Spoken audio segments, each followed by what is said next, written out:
Hello दोस्तों, मेरा नाम है विभव और आज की इस वीडियो में मैं आपको एक्सप्लेन करने वाला हूं हमारे क्लास 12th के फिजिकल एजुकेशन बुक के unit number 5 sports and nutrition को।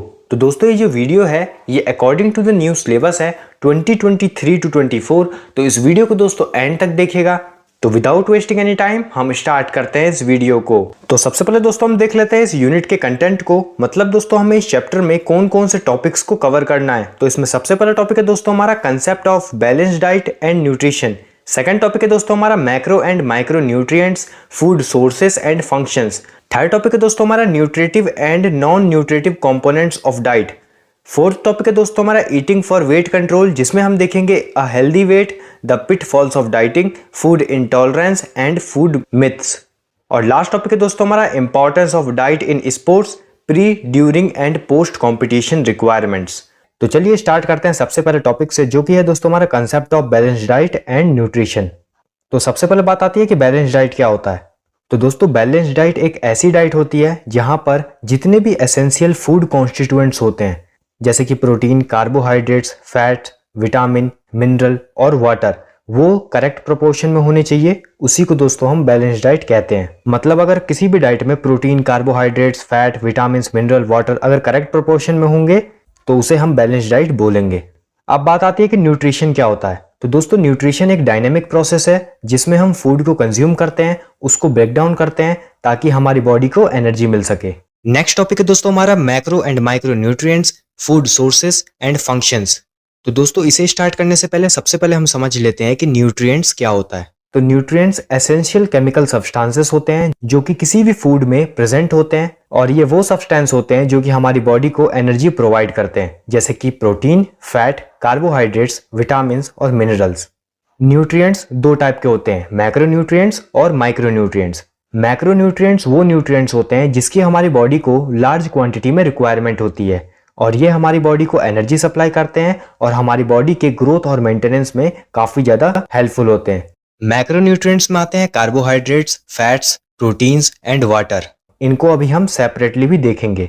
अब बात आती है कि माइक्रो न्यूट्रिएंट्स क्या होते हैं। तो माइक्रो न्यूट्रिएंट्स वो न्यूट्रिएंट्स होते हैं जिसकी हमारी बॉडी को स्मॉल क्वांटिटी में रिक्वायरमेंट होती है, और ये हमारी बॉडी के नॉर्मल फंक्शनिंग में काफी ज्यादा हेल्पफुल होते हैं। माइक्रो न्यूट्रिएंट्स में आते हैं मिनरल्स और विटामिन्स। इनको भी अभी हम सेपरेटली देखेंगे। अब हम देख लेते हैं मैक्रो न्यूट्रिएंट्स में सबसे पहला जो न्यूट्रिएंट्स आता है वो होता है कार्बोहाइड्रेट्स। कार्बोहाइड्रेट्स को हम शॉर्ट में कार्ब्स भी कहते हैं। कार्बोहाइड्रेट जो है काफी ज्यादा इंपॉर्टेंट सोर्स है एनर्जी का। कार्बोहाइड्रेट्स कुछ एलिमेंट से मिलकर बना हुआ है, जो कि है कार्बन, हाइड्रोजन और ऑक्सीजन। जो कार्बोहाइड्रेट्स वर्ड है उसमें जो कार्बो है उसका मतलब होता है कार्बन, हाइडर का मतलब होता है हाइड्रोजन एंड एट का मतलब होता है ऑक्सीजन। कार्बोहाइड्रेट एक ऑर्गेनिक कंपाउंड है जो कि काफी ज्यादा इंपॉर्टेंट होता है हमारे डाइजेस्टिव प्रोसेस में। कार्बोहाइड्रेट के कुछ सोर्सेस होते हैं, मतलब कहाँ से हमें कार्बोहाइड्रेट्स मिल सकता है। तो राइस, शुगर, बाजरा, pulses, gram, potato and banana से कार्बोहाइड्रेट्स हमें मिल सकता है। कार्बोहाइड्रेट्स की अगर हमारी बॉडी में कमी हो जाती है तो उससे हमें कुछ डिजीज भी हो सकती है, जैसे कि हमारा वेट कम होना स्टार्ट हो जाएगा, हमारे चेहरे पर रिंकल्स आने स्टार्ट हो जाएंगी, और जो हमारी बॉडी होगी वो बिल्कुल थिन और लीन लगने लगेगी। कार्बोहाइड्रेट्स दो टाइप के होते हैं, सिंपल कार्बोहाइड्रेट और complex carbohydrate. Glucose, fructose, galactose, sucrose, maltose and lactose, ये सभी सिंपल कार्बोहाइड्रेट्स होते हैं। सिंपल कार्बोहाइड्रेट्स सॉल्यूबल होते हैं वाटर में, इनका जो टेस्ट होता है वो स्वीट होता है, और ये क्विक एनर्जी प्रोवाइडर होते हैं। मतलब अगर हम इन्हें कंज्यूम करेंगे तो हमें बहुत ही जल्दी एनर्जी मिलेगी। और जो सिंपल कार्बोहाइड्रेट्स होते हैं वो बहुत ही जल्दी डाइजेस्ट हो जाते हैं और इनसे हमें बहुत ज़्यादा एनर्जी मिलती है। नेक्स्ट है कॉम्प्लेक्स कार्बोहाइड्रेट। तो स्टार्च, डेक्स्ट्रिन, ग्लाइकोजिन और सेल्यूलोज, ये सभी कॉम्प्लेक्स कार्बोहाइड्रेट्स हैं। कॉम्प्लेक्स कार्बोहाइड्रेट्स जो होते हैं वो इनसॉल्यूबल होते हैं वाटर में, इनका टेस्ट जो होता है वो स्वीट नहीं होता है, और इनसे हमें बहुत ही स्लो एनर्जी मिलती है। डाइजेशन प्रोसेस भी इनका काफ़ी ज़्यादा स्लो होता है और इससे हमें लेस एनर्जी भी मिलती है। अब हम देख लेते हैं प्रोटीन। तो प्रोटीन जो होता है उसको हम बॉडी बिल्डिंग फूड भी कहते हैं। प्रोटीन जो है वो चेन है अमीनो एसिड्स का, जिसके अंदर होते हैं कार्बन, ऑक्सीजन, हाइड्रोजन और नाइट्रोजन। प्रोटीन की जरूरत हमें होती है हमारे बॉडी के ग्रोथ और डेवलपमेंट में। हार्मोन्स के प्रोडक्शन में भी प्रोटीन का काफ़ी ज़्यादा जरूरत होता है। प्रोटीन जो है वो कुछ एंटीबॉडीज को फॉर्म करता है, जिससे हम इलनेस से और डिजीजेस से प्रिवेंट रह सकते हैं, मतलब बचे रह सकते हैं। अगर हमारे बॉडी में प्रोटीन की कमी हो जाएगी तो उससे हमें कुछ डिजीज हो जाएंगे जैसे कि क्वाशियोरकोर और मेरास्मस। तो अब हम बात कर लेते हैं सोर्सेस ऑफ प्रोटीन की। मतलब दोस्तों जो प्रोटीन है वो हमें कहाँ कहाँ से मिलता है। तो प्रोटीन के 2 टाइप्स ऑफ सोर्सेस होते हैं। सबसे पहले एनिमल सोर्स, सेकंड होता है प्लांट सोर्स। एनिमल सोर्स मतलब वो प्रोटीन जो कि हमें एनिमल से मिलता है, और प्लांट सोर्स का मतलब होता है वो प्रोटीन जो कि हमें प्लांट से मिलता है। एनिमल सोर्सेस के एग्जांपल हो गए eggs, milk, milk products, meat और फिश। और प्लांट सोर्सेस के एग्जांपल हो गए pulses, soybean, green peas, groundnut, dry fruits, ये सभी। नेक्स्ट मैक्रोन्यूट्रिएंट है हमारा फैट। फैट जो है वो कार्बन, ऑक्सीजन और हाइड्रोजन से मिलकर बनता है। जब हम बहुत ज्यादा अमाउंट में कार्बोहाइड्रेट्स को कंज्यूम कर लेते हैं तो वो कन्वर्ट हो जाता है फैट में। फैट में काफी ज्यादा एनर्जी होता है, इसीलिए इसको एनर्जी बैंक या एनर्जी फूड भी कहा जाता है। फैट जो है वो काफी ज्यादा नेसेसरी है, काफी ज्यादा जरूरी है हमारे बॉडी के कई सारे फंक्शंस में। फैट हमारी बॉडी को वार्म रखता है और हमारे ऑर्गन्स को प्रोटेक्ट करता है। और फैट जो है वो काफी ज्यादा हेल्पफुल है हॉर्मोन्स के प्रोडक्शन में। और जो हमारी बॉडी है वो फैट को स्टोर करती है अंडर द स्किन और किडनी और लीवर के रीजन में। अब हम देख लेते हैं सोर्सेस ऑफ फैट, मतलब हमें फैट कौन कौन से सोर्सेस से मिल सकता है। सबसे पहला एनिमल सोर्स, सेकंड है प्लांट सोर्स। एनिमल सोर्स में हमें जो भी फैट हमें लेना है तो वो हमें एनिमल से मिलेगा। प्लांट सोर्स में जो भी हमें फैट लेना है वो हमें प्लांट से मिलेगा। एनिमल सोर्सेस के एग्जांपल हो जाएंगे यहाँ पे eggs, milk, milk product, meat and fish. और प्लांट सोर्सेस के एग्जांपल हो जाएंगे sweet potato, whole corn, dry fruits, coconut, soybean etcetera. अब हम देख लेते हैं टाइप्स ऑफ फैट। तो जो फैट होते हैं वो 2 टाइप्स के होते हैं। सबसे पहला है सैचुरेटेड फैट, सेकंड है unsaturated fat. Saturated fat present होता है एनिमल फूड में और अनसैचुरेटेड फैट प्रेजेंट होता है प्लांट्स से जो हमें ऑयल मिलता है उनमें। सैचुरेटेड फैट हमारे कोलेस्ट्रॉल लेवल को इंक्रीज कर देता है, अनसैचुरेटेड फैट हमारे कोलेस्ट्रॉल लेवल को इंप्रूव कर देता है। सैचुरेटेड फैट के एग्जांपल हैं मिल्क, मीट, चीज एटसेट्रा। और अनसैचुरेटेड फैट के एग्जांपल है peanut oil, sunflower oil etcetera. Next macronutrient है हमारा वाटर। इसके बारे में तो आप सबको थोड़ा बहुत पता होगा कि वाटर जो होता है वो हाइड्रोजन और ऑक्सीजन से मिलकर बना हुआ होता है। किस रेशियो में? तो 2:1 में। इसीलिए इसको H2O भी कहा जाता है। हमारा जो ब्लड है उसमें 90% ऑफ वाटर है और किसी भी नॉर्मल पर्सन को एक दिन में 4 से 5 लीटर वाटर की जरूरत होती है। वाटर हमारे बॉडी टेम्परेचर को रेगुलेट करता है। वाटर का एक इंपॉर्टेंट काम ये भी है कि जो भी हम फूड कंज्यूम करते हैं तो उससे हमें जो भी न्यूट्रिएंट्स मिलता है उसको सेल्स तक पहुंचाने का जो काम होता है वो वाटर का होता है। और जो वाटर है वो काफी ज्यादा जरूरी होता है हमारे बॉडी के मेटाबॉलिज्म के लिए।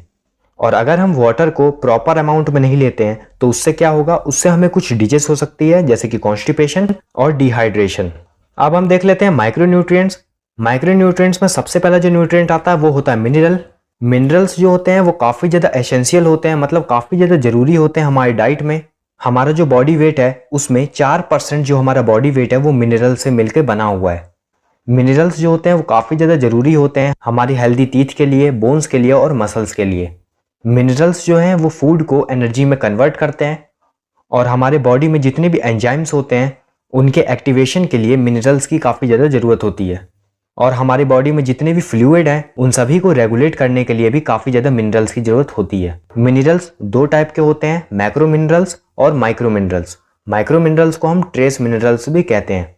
मैक्रो मिनरल्स की हमारी बॉडी को लार्ज अमाउंट में नीड होती है और माइक्रो मिनरल्स की हमारी बॉडी को स्मॉल अमाउंट में नीड होती है। अब हम देख लेते हैं मैक्रो मिनरल्स। मैक्रो मिनरल्स में सबसे पहला जो मिनरल आता है वो होता है कैल्शियम। तो कैल्शियम हमारी बोन्स और टीथ की ग्रोथ और डेवलपमेंट में काफी ज्यादा इंपॉर्टेंट रोल प्ले करते हैं। ब्लड क्लॉटिंग में भी काफी ज्यादा हेल्पफुल होते हैं कैल्शियम। अगर हमारी बॉडी में कैल्शियम की डेफिशिएंसी हो जाती है, मतलब अगर उसकी कमी हो जाती है तो हमें रिकेट्स हो सकती है। कैल्शियम के मेन सोर्सेस क्या है, मतलब हमें कहाँ से कैल्शियम मिल सकते हैं? तो चीज, milk, egg, green leafy vegetable से हमें कैल्शियम मिल सकते हैं। नेक्स्ट है हमारे पास पोटेशियम।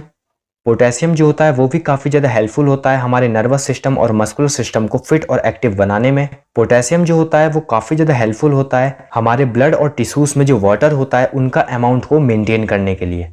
पोटेशियम की कमी अगर हो गई हमारी बॉडी में तो उससे हमें कुछ डिजीज हो सकते हैं जैसे कि हाई ब्लड प्रेशर, कॉन्स्टिपेशन और फटीग। पोटेशियम हमें कहाँ से मिल सकता है, क्या क्या उनके मेन सोर्स हैं? तो बनाना, टोमेटोज, ग्रीन लीफी वेजिटेबल से हमें पोटेशियम मिल सकता है। नेक्स्ट है हमारे पास सोडियम। सोडियम भी एक मैक्रो मिनरल है। सोडियम जो है वो काफी ज्यादा हेल्पफुल होता है हमारे मस्कुलर एक्टिविटीज में। सोडियम जो होता है वो काफी ज्यादा हेल्पफुल होता है हमारी बॉडी में वाटर का बैलेंस बनाने के लिए, उसको मेंटेन करने के लिए। सोडियम हमें कहाँ से मिल सकते हैं, क्या क्या उनके सोर्सेस हैं, तो टेबल सॉल्ट, पिकल्स और बटर से हमें सोडियम मिल सकता है। नेक्स्ट है हमारे पास मैग्नीशियम। मैग्नीशियम भी एक मैक्रो मिनरल है। मैग्नीशियम हमारे बॉडी सेल्स को मेंटेन और रिपेयर करता है। मैग्नीशियम की अगर कमी हो गई हमारी बॉडी में तो high blood pressure, heart disease, diabetes और ऑस्टियोपोरोसिस नाम की एक डिजीज जो है वो हमें हो सकती है। मैग्नीशियम के मेन सोर्सेस क्या हैं, कहाँ कहाँ से हमें मैग्नीशियम मिल सकता है, तो मीट, ब्राउन राइस और बीन्स से हमें मैग्नीशियम मिल सकता है। नेक्स्ट हमारे पास फॉस्फोरस। फॉस्फोरस भी एक मैक्रो मिनरल है। फॉस्फोरस जो होता है वो काफी ज्यादा हेल्पफुल होता है हमारे बोन्स और टीथ के फॉर्मेशन में। फॉस्फोरस हमारी मसल्स और नर्व एक्टिविटीज को नॉर्मल करके रखता है। फॉस्फोरस की अगर कमी हो गई हमारी बॉडी में तो उससे हमारी जो भूख है वो मिट सकती है, एंग्जाइटी हो सकती है और फटीग हो सकती है। फॉस्फोरस के क्या क्या मेन सोर्सेस हैं, कहाँ कहाँ से हमें फॉस्फोरस मिलता है, तो एग, फिश, मिल्क से हमें फॉस्फोरस मिलता है। अब हम देख लेते हैं माइक्रो मिनरल्स। माइक्रो मिनरल्स में सबसे पहला जो मिनरल है वो है आयोडीन। तो दोस्तों जो आयोडीन है वो काफी ज्यादा हेल्पफुल होता है थायराइड ग्लैंड में हार्मोन्स के प्रोडक्शन के लिए।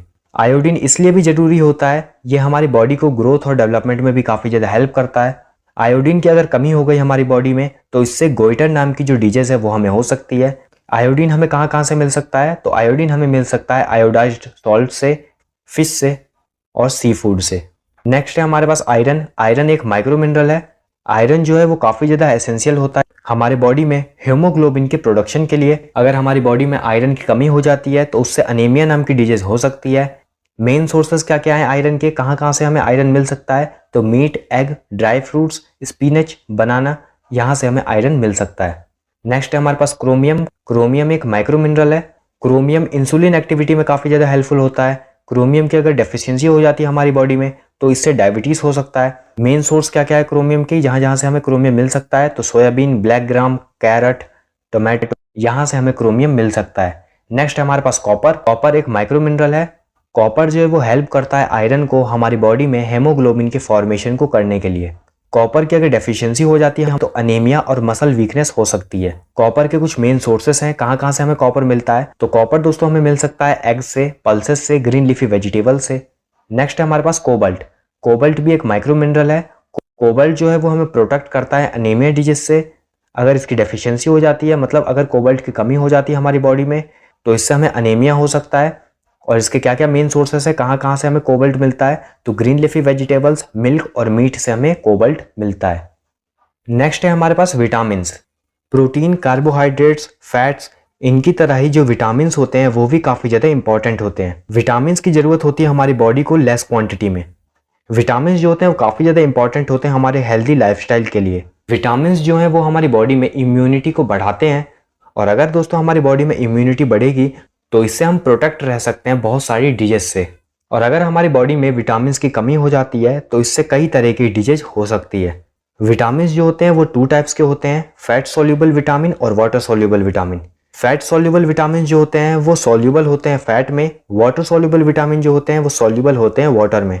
अब हम देख लेते हैं कौन कौन से फैट सोल्यूबल विटामिन होते हैं। सबसे पहला विटामिन है विटामिन ए। विटामिन ए जो है उसको डिस्कवर किया था डॉक्टर मैकुलम ने। विटामिन ए जो होता है वो येलो कलर का होता है। विटामिन ए नाइट ब्लाइंडनेस से हमें प्रिवेंट करके रखता है और काफी ज्यादा एफिशिएंट होता है हमारे आई साइट के लिए। विटामिन ए की कमी से नाइट ब्लाइंडनेस हो सकता है। और विटामिन ए हमें कहाँ कहाँ से मिलता है, तो विटामिन ए हमें मिलता है ghee, milk, curd, egg yolk, fish, tomato, यहाँ से। नेक्स्ट है हमारे पास विटामिन डी। विटामिन डी जो होता है वो व्हाइट कलर का होता है। विटामिन डी जो है वो हमें प्रिवेंट करता है रिकेट से और हमारी बोन और टीथ को स्ट्रॉन्ग करके रखता है। विटामिन डी की कमी से हो सकता है हमें रिकेट्स। और विटामिन डी हमें कहाँ कहाँ से मिलता है, तो egg yolk, fish, sunlight, milk, butter, यहाँ से हमें विटामिन डी मिलता है। नेक्स्ट है हमारे पास विटामिन ई। विटामिन ई जो है वो रेड ब्लड सेल जो होता है हमारी बॉडी में उनका डिस्ट्रक्शन नहीं होने देता है और हमारे सेल मेम्ब्रेन को भी प्रोटेक्ट करता है। विटामिन ई की डेफिशिएंसी से दोस्तों हमें हो सकता है अनीमिया और low red blood count. Vitamin E हमें कहाँ कहाँ से मिलता है, इसके क्या क्या सोर्सेस हैं, तो विटामिन ई हमें मिलता है egg yolk, milk, meat, butter, coconut oil, यहाँ से हमें विटामिन ई मिलता है। नेक्स्ट है हमारे पास विटामिन के। विटामिन के जो है वो ब्लड क्लॉटिंग में काफ़ी ज़्यादा हेल्पफुल होता है। विटामिन के की डेफिशिएंसी से मतलब विटामिन के की कमी से हो सकता है हमें अनीमिया, और जो हमारा ब्लड क्लॉटिंग है वो जल्दी नहीं होगा। और विटामिन के क्या क्या सोर्सेस हैं, कहाँ कहाँ से विटामिन के हमें मिलता है, तो potato, tomato, egg, meat, cauliflower, spinach, यहाँ से हमें विटामिन के मिलता है। अब हम देख लेते हैं water soluble vitamin. Water soluble vitamin में सबसे पहला विटामिन जो आता है वो होता है vitamin B complex. Vitamin B complex के अंदर 8 विटामिन आते हैं। सबसे पहला विटामिन जो आता है वो होता है विटामिन बी1। विटामिन बी1 को दोस्तों हम थायामीन भी कहते हैं। विटामिन बी1 जो है वो हमारी ग्रोथ में काफ़ी ज़्यादा हेल्प करता है और कार्बोहाइड्रेट्स के मेटाबॉलिज्म में काफ़ी ज़्यादा हेल्प करता है। विटामिन बी1 की कमी से हमें दोस्तों हो सकता है बेरी बेरी डिजीज। और विटामिन बी1 हमें कहाँ कहाँ से मिलता है, तो एग्स, ऑरेंज, राइस, यहाँ से हमें विटामिन बी1 मिलता है। नेक्स्ट है हमारे पास विटामिन बी2। विटामिन बी2 को हम कहते हैं राइबोफ्लेविन। विटामिन बी2 जो होता है वो हमारी बॉडी में रेड ब्लड सेल के ग्रोथ में काफ़ी ज़्यादा हेल्प करता है। अगर विटामिन बी2 की कमी हो जाती है हमारी बॉडी में तो इससे हमें हो सकता है फटीग, हमारा जो विजन होगा वो ब्लर हो जाएगा, और डिप्रेशन। विटामिन बी2 के क्या क्या सोर्सेस हैं, कहाँ कहाँ से हमें विटामिन बी2 मिलता है, तो egg yolk, fish, peas, rice, यहाँ से हमें विटामिन बी2 मिलता है। नेक्स्ट हमारे पास विटामिन बी3। विटामिन बी3 को हम नाइसिन कहते हैं। विटामिन बी3 जो होता है वो सॉल्यूबल होता है वाटर में, इसीलिए ये हमारी बॉडी में कहीं पर भी स्टोर नहीं होता है। विटामिन बी3 के डेफिशिएंसी से हमें हो सकता है फ्लेगरा। विटामिन बी3 के क्या क्या सोर्सेस है, कहाँ कहाँ से हमें विटामिन बी3 मिलता है, तो मिल्क, मीट, फिश, यहाँ से हमें विटामिन बी3 मिलता है। नेक्स्ट हमारे पास विटामिन बी5। विटामिन बी5 को हम पेंटोथेनिक एसिड भी कहते हैं। विटामिन बी5 जो होता है वो काफ़ी ज़्यादा हेल्पफुल होता है हमारी बॉडी में ब्लड सेल्स के मेकिंग में। और जो विटामिन बी5 होता है वो ब्रेक डाउन करता है फैट को और कार्बोहाइड्रेट को, और उससे एनर्जी हमें प्रोवाइड करता है। विटामिन बी5 की कमी से दोस्तों हमें हो सकता है फटीग, स्टोमक पेन्स और वॉमिटिंग। विटामिन बी5 के क्या क्या सोर्सेस हैं, कहाँ कहाँ से हमें विटामिन बी5 मिलता है, तो मिल्क, मीट, फिश, सोयाबीन, यहाँ से हमें विटामिन बी5 मिलता है। नेक्स्ट विटामिन है हमारे पास विटामिन बी6। विटामिन बी6 को दोस्तों हम पायरिडॉक्सिन कहते हैं। विटामिन बी6 जो होता है वो काफ़ी ज़्यादा हेल्पफुल होता है हमारी बॉडी में हेमोग्लोबिन के फॉर्मेशन में। विटामिन बी6 के कोई भी डेफिशिएंसी डिजीज आपको याद करने की जरूरत नहीं है। विटामिन बी6 के क्या क्या सोर्सेस हैं, कहाँ कहाँ से हमें विटामिन बी6 मिलता है, तो egg yolk, meat, rice, fish, यहाँ से हमें विटामिन बी6 मिलता है। नेक्स्ट हमारे पास विटामिन बी7। विटामिन बी7 को दोस्तों हम बायोटिन कहते हैं। विटामिन बी7 जो होता है वो काफ़ी ज़्यादा हेल्पफुल होता है कार्बोहाइड्रेट से एनर्जी हमारी बॉडी में प्रोवाइड करने के लिए। विटामिन बी7 की अगर कमी हो जाती है हमारी बॉडी में तो उससे हेयर लॉस और स्किन प्रॉब्लम्स हो सकते हैं, जो कि काफ़ी ज़्यादा रेयर हैं। विटामिन बी7 के क्या क्या सोर्सेस हैं, कहाँ कहाँ से हमें विटामिन बी7 मिलता है, तो egg yolk, milk, fresh vegetables, वहाँ से हमें विटामिन बी7 मिल सकता है। नेक्स्ट है हमारे पास विटामिन बी12। विटामिन बी12 को दोस्तों हम कोबालैमिन कहते हैं। विटामिन बी12 जो होता है वो काफ़ी ज़्यादा हेल्पफुल होता है हमारी बॉडी में रेड ब्लड सेल्स और डीएनए को फॉर्म करने के लिए। विटामिन बी12 की कमी से दोस्तों हमें हो सकता है अनीमिया, और कहाँ कहाँ से दोस्तों हमें विटामिन बी12 मिलता है, तो egg, milk, meat, ETC. Next हमारे पास फोलिक एसिड। फोलिक एसिड जो होता है ये एक फॉर्म है विटामिन बी9 का। फोलिक एसिड जो होता है वो काफ़ी ज़्यादा इंपॉर्टेंट होता है रिप्रोडक्शन के टाइम पर, हमारी बॉडी के ग्रोथ और डेवलपमेंट में, और ब्लड फॉर्मेशन में भी काफ़ी ज़्यादा हेल्पफुल होता है। फोलिक एसिड की कमी से दोस्तों हमारी बॉडी में एनीमिया नाम की डिजीज हो सकती है। और फोलिक एसिड हमें कहाँ कहाँ से मिलता है, तो ब्रोकली, स्पिनच, पीनट्स, यहाँ से हमें फोलिक एसिड मिलता है। नेक्स्ट वाटर सॉल्युबल विटामिन है विटामिन सी। विटामिन सी को दोस्तों हम एस्कॉर्बिक एसिड भी कहते हैं। विटामिन सी जो होता है वो व्हाइट कलर का होता है। विटामिन सी जो होता है वो काफ़ी ज़्यादा हेल्पफुल होता है हमारे बोन्स, ब्लड वेसल्स और लिगामेंट को मेंटेन करने के लिए। अगर हमारी बॉडी में proper amount of vitamin C present है तो इससे अगर हमें चोट लग भी जाएगी तो वो काफ़ी जल्दी ठीक भी हो जाएगी। विटामिन सी की कमी से दोस्तों में स्कर्वी नाम की डिजीज हो सकती है। विटामिन सी के क्या क्या सोर्सेस हैं, कहाँ कहाँ से हमें विटामिन सी मिलता है, तो lemons, pineapples, grapes, apples, oranges, यहाँ से हमें विटामिन सी मिलता है। लास्ट टॉपिक है दोस्तों हमारा nutritive and non nutritive components of diet. तो सबसे पहले हम देख लेते हैं कि न्यूट्रिटिव कंपोनेंट्स ऑफ डाइट क्या होते हैं। तो न्यूट्रिटिव कंपोनेंट्स तो वो कंपोनेंट्स होते हैं जिसको हमारी बॉडी अच्छे से डाइजेस्ट कर लेती है और उससे हमें एनर्जी मिलती है। न्यूट्रिटिव कंपोनेंट्स ऑफ डाइट में क्या क्या चीज़ें आती हैं, तो प्रोटीन, कार्बोहाइड्रेट्स, फैट, विटामिन और मिनरल्स। इन सभी चीज़ों के बारे में दोस्तों अभी हमने बात कर ली थी पहले। अगर आपको इनको फिर से समझना हो तो मैंने डिस्क्रिप्शन बॉक्स में टाइम स्टैम्प्स दे रखे हैं, वहाँ पर क्लिक करके आपको जो भी पार्ट देखना है वो आप देख सकते हैं। अब हम देख लेते हैं non nutritive components of diet. Non nutritive components वो कंपोनेंट्स होते हैं जिनकी कोई न्यूट्रिटिव वैल्यू नहीं होती है और वो सिर्फ हमारी एपिटाइट को सेटिस्फाई करने के लिए होते हैं। नॉन न्यूट्रिटिव कंपोनेंट्स से हमें कोई भी एनर्जी नहीं मिलती है। अब हम देख लेते हैं कि नॉन न्यूट्रिटिव कंपोनेंट्स में क्या क्या चीजें आती हैं। तो सबसे पहले आता है फाइबर, जिसे हम रफेज भी कहते हैं। हमारे फूड का इनडाइजेस्टेबल पोर्शन जो होता है वो फाइबर या फिर रफेज होता है। फाइबर या फिर रफेज जो होते हैं वो काफी ज्यादा हेल्पफुल होते हैं डाइजेशन में, कॉन्स्टिपेशन में और हमारी बॉडी में कोलेस्ट्रॉल लेवल को भी मेंटेन करके रखते हैं। नेक्स्ट है हमारे पास वाटर। वाटर भी एक non nutritive component of diet है। वाटर जो है वो काफी ज्यादा एसेंशियल कंपोनेंट है हमारी डाइट का। हमारा जो ब्लड है वो 90% वाटर से मिलकर बना हुआ है और जो हमारी बॉडी का टोटल वेट है उसमें से 70% वाटर है। वाटर जो है वो हमारी बॉडी टेम्परेचर को रेगुलेट करता है, हमारे स्किन की क्वालिटी को इम्प्रूव करता है, डाइजेशन को इम्प्रूव करता है और जितने भी वेस्ट मटेरियल होते हैं हमारी बॉडी में उनको यूरिन या फिर स्वेट के थ्रू निकाल देता है हमारी बॉडी से बाहर। थर्ड है प्रिजर्वेटिव्स। तो नेचुरल प्रिजर्वेटिव्स भी आते हैं और सिंथेटिक प्रिजर्वेटिव्स भी आते हैं। सिंथेटिक प्रिजर्वेटिव्स का मतलब होता है वो प्रिजर्वेटिव्स जिन्हें हम खुद बनाते हैं। फूड के अंदर प्रिजर्वेटिव्स डाले जाते हैं ताकि वो जल्दी खराब ना हो। तो प्रिजर्वेटिव्स का यूज जो होता है वो जूस में होता है, फूड में होता है, मेडिसिन में होता है। तो दोस्तों जो हम रियल जूस खरीदते हैं या फिर जो हम ट्रॉपिकाना जूस खरीदते हैं उसमें प्रिजर्वेटिव्स का यूज होता है, इसीलिए वो इतने लंबे समय तक रह पाते हैं। नेक्स्ट है हमारे पास कलर कंपाउंड्स। ये वो कंपाउंड होते हैं जो कि हमारे फूड को अट्रैक्टिव दिखाने का काम करते हैं। जैसे कि हम जब भी बाहर जाते हैं और वहां पर हम कुछ भी खाते हैं तो हम देखते हैं कि वो जो फूड है वो काफी ज्यादा अट्रैक्टिव होता है क्योंकि उसमें फूड कलर का यूज किया गया होता है। और जो फूड कलर होते हैं वही होते हैं कलर कंपाउंड। जो कलर्स हम एनिमल प्रोडक्ट से निकालते हैं वो इतने ज्यादा ब्राइट नहीं होते हैं, इतने ज्यादा चमकदार नहीं होते हैं, लेकिन जो कलर हम फ्रूट या फिर वेजिटेबल्स से निकालते हैं वो काफी ज्यादा ब्राइट होते हैं और उनसे हमें काफी ज्यादा कलर्स भी देखने के लिए मिलते हैं, जैसे कि red, orange, yellow, green, blue. Next है हमारे पास प्लांट कंपाउंड्स। ये वो एलिमेंट्स होते हैं जो कि हमें प्लांट से मिलते हैं और ये हमारी बॉडी को बेनिफिट्स भी दे सकते हैं और हार्म भी पहुंचा सकते हैं। प्लांट कंपाउंड्स का एक अच्छा एग्जांपल है कॉफी। तो दोस्तों ये चीज आपको पता है कि जो कॉफी है वो हमें प्लांट से ही मिलती है और जो कॉफी है उसके अंदर कैफीन होता है। तो दोस्तों अगर हम कैफीन का ज्यादा इंटेक करते हैं, कैफीन को ज्यादा लेते हैं तो इससे हमें काफी सारी प्रॉब्लम्स हो सकती है, जैसे कि हार्ट रेट जो होगा हमारा वो इंक्रीज हो सकता है, स्टोमक पेन हमें हो सकता है और वॉमिटिंग भी हो सकती है। और कॉफी का एक बेनिफिट भी है, इसका बेनिफिट यह है कि टाइप 2 डायबिटीज का जो रिस्क होता है वो रिड्यूस कर देता है। तो इसीलिए प्लांट से मिलने वाले जितने भी एलिमेंट्स होते हैं जिन्हें हम प्लांट कंपाउंड्स कहते हैं उनके कुछ बेनिफिट्स भी होते हैं और उनके कुछ हार्मफुल इफेक्ट्स भी हमें देखने के लिए मिल सकते हैं। नेक्स्ट टॉपिक है दोस्तों हमारा eating for weight control, a healthy weight, the pitfalls of dieting, food intolerance and food myths. तो इसमें सबसे पहले हम देख लेते हैं अ हेल्दी वेट को। तो दोस्तों हेल्दी वेट का मतलब होता है वो वेट जो कि किसी भी इंडिविजुअल की हेल्थ प्रॉब्लम्स की रिस्क को कम करे, जैसे कि heart diseases, stroke, high blood pressure, diabetes. या फिर इसके अलावा हेल्दी वेट का एक और डेफिनेशन है। तो दोस्तों जिस भी पर्सन का BMI 18.5 से 24.9 के बीच में लाई करता है वो सभी पर्सन हेल्दी वेट या फिर नॉर्मल वेट की कैटेगरी में आते हैं। और अगर BMI 18.5 से कम होता है तो उसको हम अंडरवेट कहते हैं।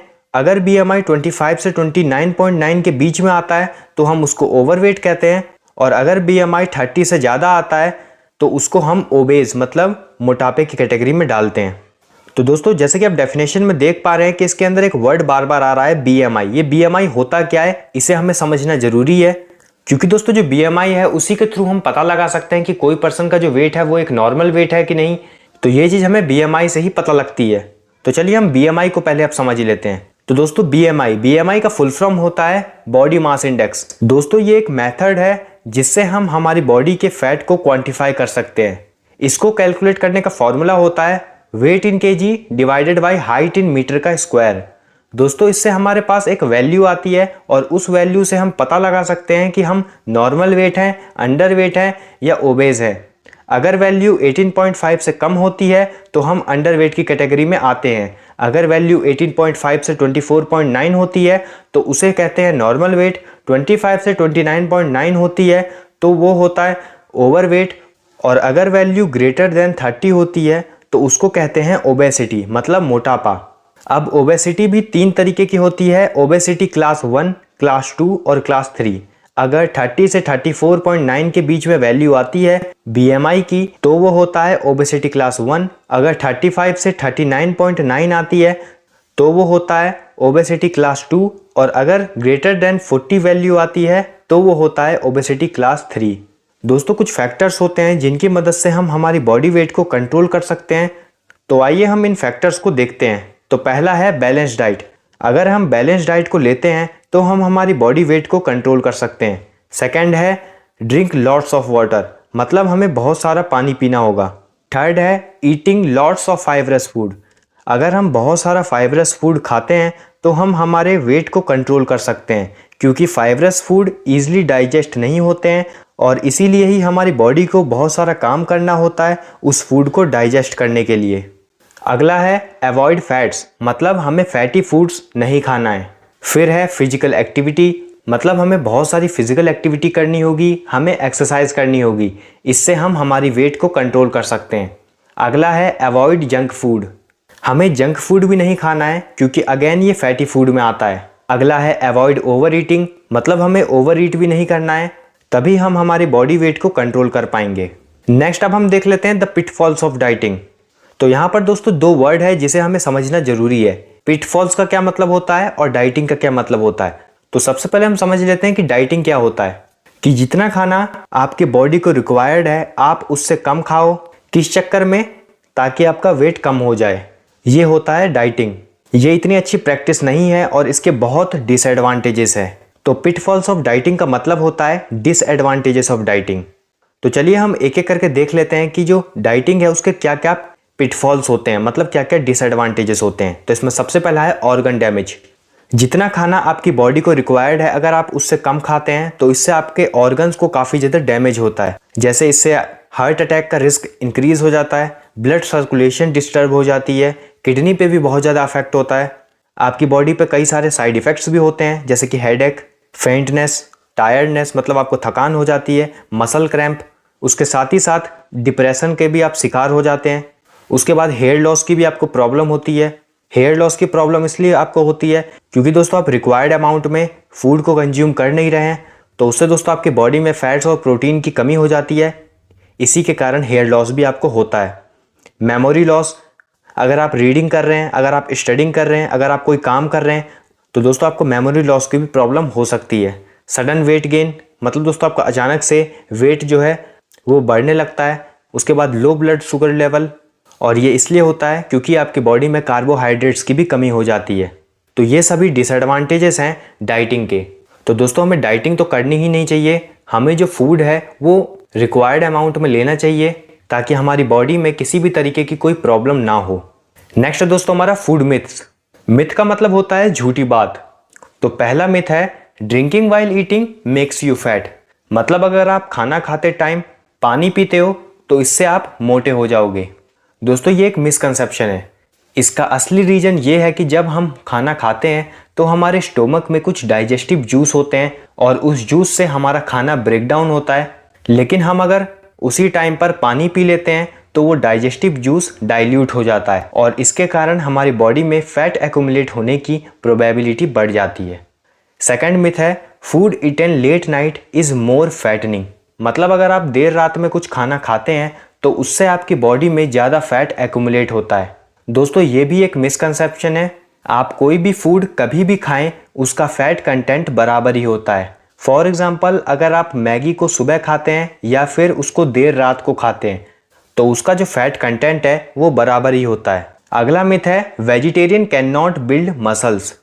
तो दोस्तों ये एक सबसे बड़ा मिसकंसेप्शन है कि जो वेजिटेरियन पीपल है वो कभी भी अच्छी मसल्स नहीं बना सकते हैं, क्योंकि दोस्तों मसल्स बनाने के लिए बेसिकली प्रोटीन की ज़रूरत होती है और अगर कोई नॉन वेजिटेरियन होता है तो उसे एग्स या फिर मीट से एक अच्छा प्रोटीन का सोर्स मिल जाता है। जबकि अगर आप वेजिटेरियन हैं तो भी आप प्रोटीन को ऑब्टेन कर सकते हैं। आपको दाल खानी होगी, पनीर खाना होगा और जो भी वेजिटेरियन सोर्सेस हैं आप उसको खाकर भी एक अच्छी सी मसल्स बना सकते हैं। अगला मिथ है हेल्दी फूड इज़ एक्सपेंसिव, मतलब जो भी फूड हेल्दी है वो एक्सपेंसिव होगा। तो दोस्तों ये भी एक मिसकंसेप्शन है, जबकि ऐसा होता है कि जो स्टोर्ड फूड है वो ज़्यादा एक्सपेंसिव होता है। अगर हम इसका एक एग्जांपल लें तो अगर आप मैंगो को उसके सीज़न में ख़रीदते हैं तो वो लेस एक्सपेंसिव होता है, जबकि अगर आप उसको ऑफ सीज़न में परचेस करने जाते हैं तो वो ज़्यादा एक्सपेंसिव होता है, क्योंकि उसमें उसकी स्टोरेज कॉस्ट भी मिल जाती है। इसके अलावा भी दोस्तों कुछ और फूड मिथ्स हैं जिनको मैंने कमेंट सेक्शन में भी पिन अप कर दिया हूँ, उनको आप ज़रूर से पढ़ लीजिएगा। नेक्स्ट अब हम देख लेते हैं फूड इंटॉलरेंस। फूड इंटॉलरेंस वो कंडीशन होती है जब किसी भी पर्सन को किसी पर्टिकुलर फूड एलिमेंट को डाइजेस्ट करने में प्रॉब्लम होती है, और ऐसा इसलिए होता है क्योंकि हमारा डाइजेस्टिव सिस्टम उस फूड एलिमेंट को अच्छे से डाइजेस्ट या ब्रेक डाउन नहीं कर पाता है, और ये होता है एक एंजाइम की कमी के कारण। हमारी बॉडी में वो एंजाइम नहीं होता है उस टाइम पे जो उस फूड को ब्रेक डाउन करने के लिए रिक्वायर्ड होता है। और फूड इंटॉलरेंस के कुछ सिम्टम्स होते हैं जैसे कि stomach pain, headache, vomiting etcetera. Last topic है दोस्तों हमारा importance of diet in sports pre, during and post competition requirements. तो दोस्तों यहाँ पर डाइट का मतलब न्यूट्रिशन से ही है। मतलब अगर आप स्पोर्ट्स को खेलते हैं तो आपको किस तरह का न्यूट्रिशन लेना चाहिए या फिर किस तरीके की डाइट आपकी होनी चाहिए। दोस्तों इसके 3 फेज होते हैं। एक होता है कंपटीशन के पहले वाला फेज, एक होता है ड्यूरिंग कंपटीशन वाला फेज, और एक होता है पोस्ट कंपटीशन फेज। मतलब जब आपका कंपटीशन हो चुका है। तो चलिए हम सबसे पहले समझते हैं न्यूट्रिशन बिफोर कंपटीशन। मतलब कंपटीशन के पहले हमें कैसे न्यूट्रिशन लेना चाहिए। तो दोस्तों कंपटीशन के 1 वीक या 2 वीक्स पहले हमें कॉम्प्लेक्स कार्बोहाइड्रेट डाइट पर चले जाना चाहिए, क्योंकि कॉम्प्लेक्स कार्बोहाइड्रेट लेने से हमारी बॉडी में जो ग्लाइकोजन की मात्रा है वो बढ़ जाती है, और ग्लाइकोजन एक एनर्जी सोर्स होता है जिससे हमें कंपटीशन के दौरान एक अच्छी एनर्जी मिल जाएगी। सेकेंड है न्यूट्रिशन ड्यूरिंग कंपटीशन। तो कंपटीशन के दौरान हम एक ऐसा न्यूट्रिशन लेते हैं जो कि हमें इंस्टेंट एनर्जी प्रोवाइड करता है, जैसे कि ड्रिंक्स। और इसका एक एग्जाम्पल भी यही है कि प्लेयर्स भी जो कंपटीशन होता है उसके बीच में उनके लिए ड्रिंक्स ब्रेक होता है, और तब वो ड्रिंक्स को लेते हैं जिससे उन्हें इंस्टेंट एनर्जी मिल जाती है। और लास्ट होता है न्यूट्रिशन आफ्टर कंपटीशन। मतलब कंपटीशन होने के बाद हमें कौन सा न्यूट्रिशन लेना चाहिए। तो दोस्तों कंपटीशन होने के बाद जनरली फ्लूइड लॉस को कवर किया जाता है और उसको ड्रिंक्स की मदद से कवर किया जाता है। तो अब हम देख लेते हैं इंपॉर्टेंस ऑफ डाइट या फिर न्यूट्रिशन इन स्पोर्ट्स। मतलब स्पोर्ट्स में डाइट और न्यूट्रिशन का क्या इंपॉर्टेंस होता है। तो इसका सबसे पहला पॉइंट है provide energy for training and competition. तो दोस्तों न्यूट्रिशन या फिर डाइट एथलीट को, स्पोर्ट्स पर्सन को एनर्जी प्रोवाइड करता है ताकि वो ट्रेनिंग में, कंपटीशन में अपना अच्छा परफॉर्मेंस दे सकें।